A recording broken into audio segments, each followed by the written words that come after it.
Welcome to another episode about deconstructing Pierre Boulez and 12-tone system. When Wagner stretched the harmonic language to its extreme by a system of chromaticism. Chromaticism means when the music moves in small steps in one or other direction, and they make clash. One of Wagner's most important expressive means was to use that and create ambiguity which in life is not necessarily a positive quality. In music gives a lot of tension, and very often he prolonged the time before the resolution. This is basically the principle behind the tension in Tristan and Isolde.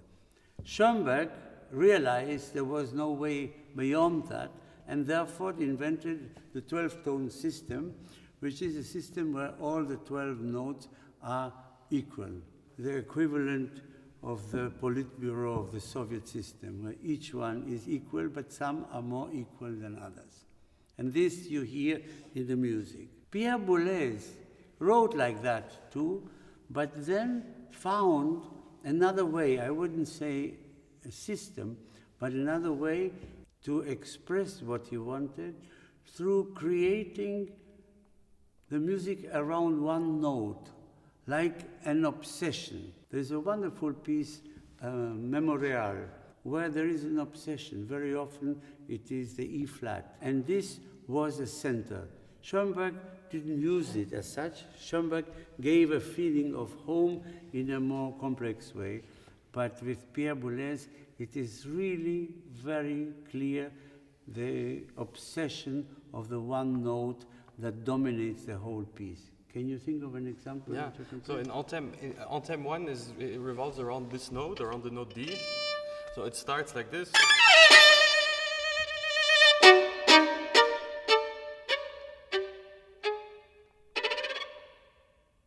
So everything around this note D, and it ends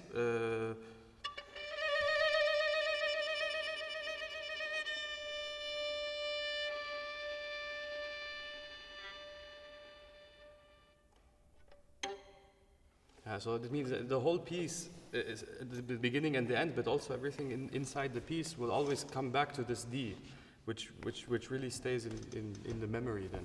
Very often the pieces revolve the E flat, which is called S in German, because of Paul Zacher, written with a S, who commissioned so many of his pieces. Can you think of something similar that you can play, where it obstinates around one note?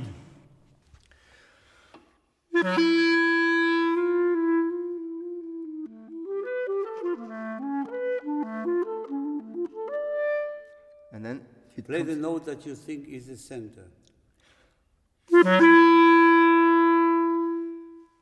And then it comes back after this.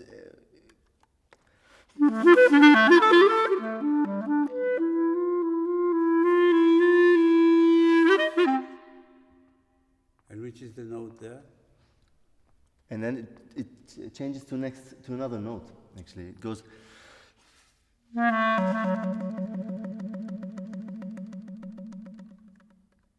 And then this is the transition to the next part of the piece, which is played by the band, by the recording. And so it all changes. Yeah, I should have said that. I'm sorry. It is the piece that Yusuf played now demonstrations from is for clarinet and recorded tape.